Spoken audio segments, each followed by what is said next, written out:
मोहब्बत, राज और बहादुरी। देखें कैसे दो दिल तारीख बना गए।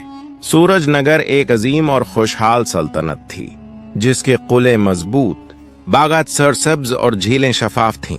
इस सल्तनत पर महाराजा रुद्रासीन हुकूमत करते थे, जो इंसाफ, हिकमत और रियाया की मोहब्बत के लिए मशहूर थे। महाराजा का बेटा राजकुमार वीरपाल बचपन से बहादुर, ज़हीन और हर फन में माहिर था। तीरंदाजी, घड़सवारी और इल्म की दुनिया में उसका कोई मुकाबला नहीं था। लेकिन वीरपाल के दिल में एक छोटी सी कमजोरी भी थी, गुरूर और खुद पसंदी।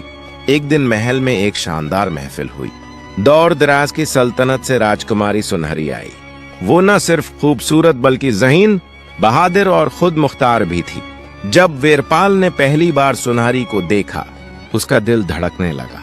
सुनहरी ने भी पहली नजर में वीरपाल के दिल की गहराइयों को महसूस किया। महफिल में वीरपाल ने कहा, आपकी आंखें झील की तरह साफ हैं राजकुमारी। सुनहरी ने मुस्कुराकर जवाब दिया, और आपके अल्फाज महल की रोशनी की तरह रोशन हैं राजकुमार। लोग महफिल में खामोश हो गए। इनके दरमियान एक गैर मरी कशिश महसूस हुई, जो दोनों के दिलों को एक दूसरे के करीब ले आई। वीरपाल और सुनहरी ने महल के बागात में वक्त गुजारना शुरू किया।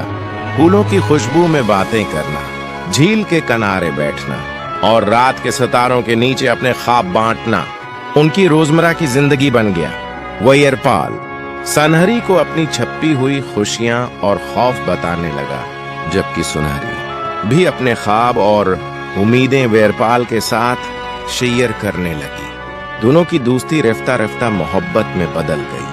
लेकिन महल की शान और शौकत में बढ़ती मोहब्बत के साथ एक खतरा भी छिपा हुआ था। दुश्मन रियासतें हमेशा सूरज नगर की ताकत और खुशहाली से हसद करती थीं। एक दिन दुश्मन रियासत ने सूरज नगर पर हमला कर दिया। वीरपाल ने अपनी फौज के साथ बहादुरी से लड़ाई की, लेकिन दुश्मन के सिपाहियों ने सुनहरी को अगवा करके ले गए। वीरपाल की मोहब्बत और वफादारी का इम्तिहान शुरू हो गया। रात के अंधेरे में वो छिपकर दुश्मन के किले में गया। उसने दुश्मन के हिफाजती निजाम को समझा, चालाकी से दरवाजे खोले और सुनहरी को बाजियाब करवा लिया। सुनहरी की हिफाजत और दुश्मन को शिकस्त देने के बाद वीरपाल ने एक सबक सीखा। हकीकी मोहब्बत सिर्फ दिल से नहीं बल्कि बहादुरी। जब सुनहरी आजाद हुई, वीरपाल ने उसे गले लगाया। अब कभी हमें जदा ना होना चाहिए।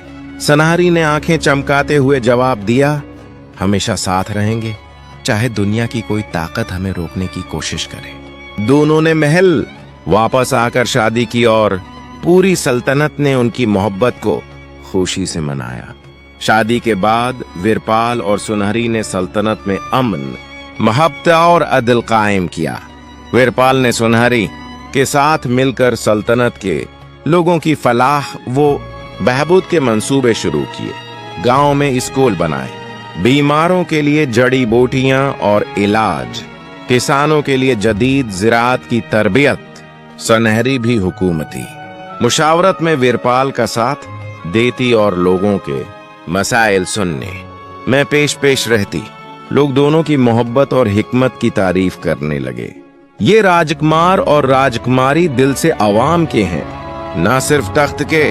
लेकिन हर मोहब्बत की दास्तान में रुकावटें आती हैं। कुछ दरबारी हसद करते और सुनहरी की खूबसूरती और वीरपाल की शहरत से जलते। उन्हें मौका मिला तो छोटे छोटे साजिशें करने लगे, मगर वीरपाल और सुनहरी ने वफादारी, सब्र और हिकमत के साथ हर मुश्किल को हल किया।